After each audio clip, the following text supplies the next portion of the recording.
Magandang araw sa lahat.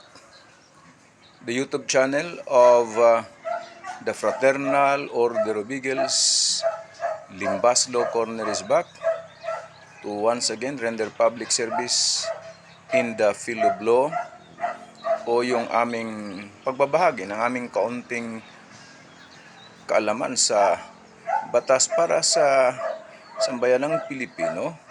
Brought to you by the Limbas Marangal Eagles Club of the Eastern Rizal Region 2.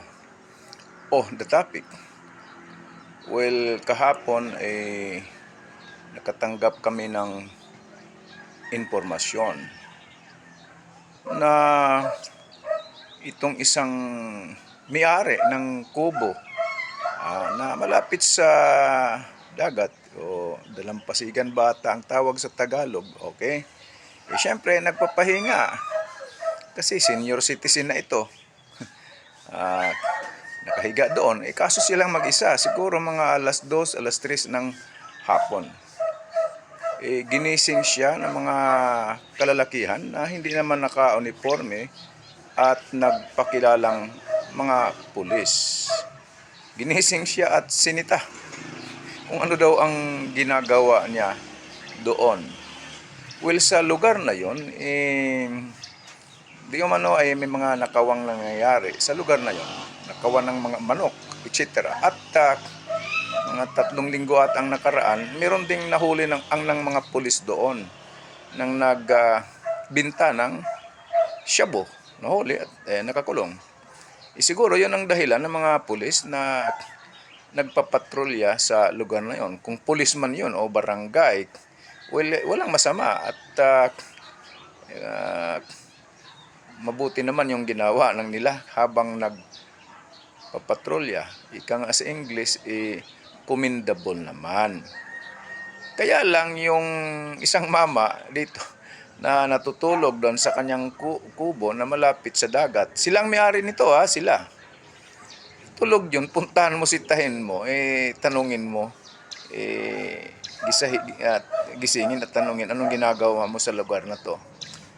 Well, itong lugar na ito ay nakabakod. May bakod, kaya nga may kubo.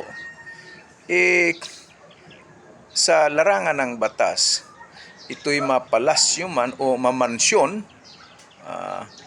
o isang kubo lamang, ay walang karapatan ang ating mga law enforcers, pulis o sino man na tao na pasukin ito nang walang paalam. Ito walang paalam, inilapitan at ginising na lang at sinita. O anong ginagawa mo rito?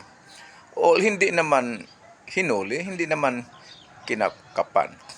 Ang issue lang dito okay, maayos ang ginawa ng mga taong yon, nagpapatrolya kahit na alas 2, alas 3 ng hapon sa lugar na yon. Siyempre kukunti ang tao to, beach ito pero wag niyong pasukin yung lugar na nakabakod, may kubo at papasukin niyo yung tao, gigisingin, anong ginagawa mo rito?